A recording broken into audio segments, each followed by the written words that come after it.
Outfit तो अच्छा लग रहा है। इसके लिए मेट गाला के लिए करवाया था outfit? Yes, this is summer work fashion. जय भीम जय संविधान.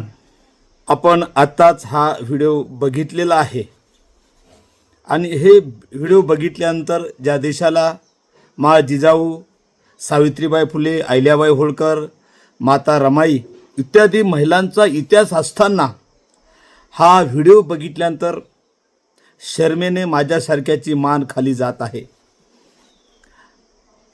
हा व्हिडिओ बघितल्यानंतर मला स्वतःला नाईलाजतो, दुःखाने म्हणावंसं वाटतं. हे खरंच मनुस्मृती हा कायदा योग्य होता का?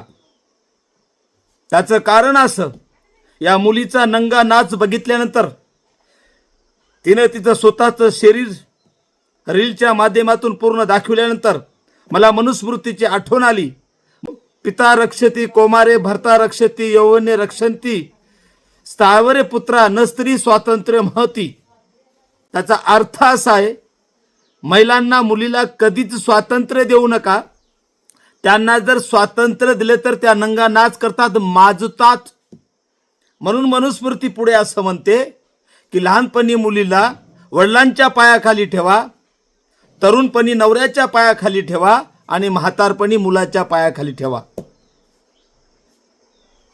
मी हे असं म्हटल्यानंतर काही अडझेव म्हणतील, या देशात लोकशाही आहे, या देशात अभिव्यक्ती स्वातंत्र्य आहे. त्या आरद गाबुळ्याला मला सांगायचं, अभिव्यक्ती स्वातंत्र्य जे डॉक्टर बाबासाहेब आंबेडकरांच्या संविधानानं दिलेलं आहे त्याचा अर्थ असा आहे जबाबदारीची जाणीव, स्वेराचार नव्हे. अभिव्यक्ती म्हणजे तुमचं चालणे, बोलणे, राहणे, नेसणे हे सगळं नैतिकतेच्या अधीन असलं पाहिजेत.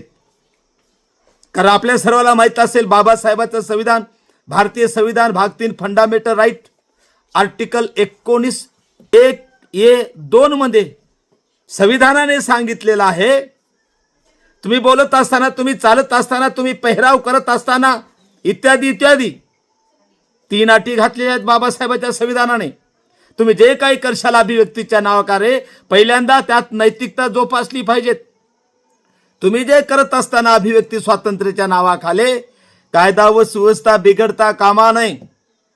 तुम्ही जे सगळं वर्तन करत असताना बाबासाहेब अभिव्यक्तीच्या बाबतीत म्हणतात तुमची सभ्यता योग्य असली पाहिजेत. या नालायक मुलीकडे बघितल्यानंतर नैतिकतेचे त्याला काय म्हणतात, सगळे वाभाडे काढलेले आहेत, सभ्यतेचे सगळे वाभाडे काढलेले आहेत. आणि म्हणून ज्या भारताला एक वेगळा कल्चर असलेला कंट्री म्हणून बघितलं जातं, त्या कल्चरचे हिनं वाट लावण्याचं काम केलेलं आहे.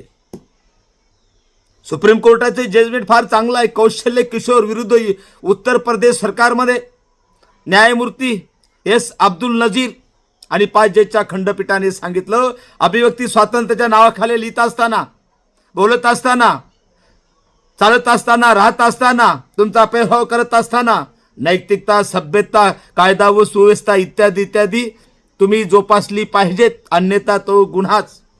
आणि म्हणून मी या शासनाला विनंती करतो, सोशल मीडियाच्या माध्यमातून, इंस्टाग्रामच्या माध्यमातून, फेसबुकच्या माध्यमातून इत्यादी इत्यादी माध्यमातून आज मुलीचा आणि बऱ्याच माणसाचा सुद्धा नंगा नाच चाललेला आहे.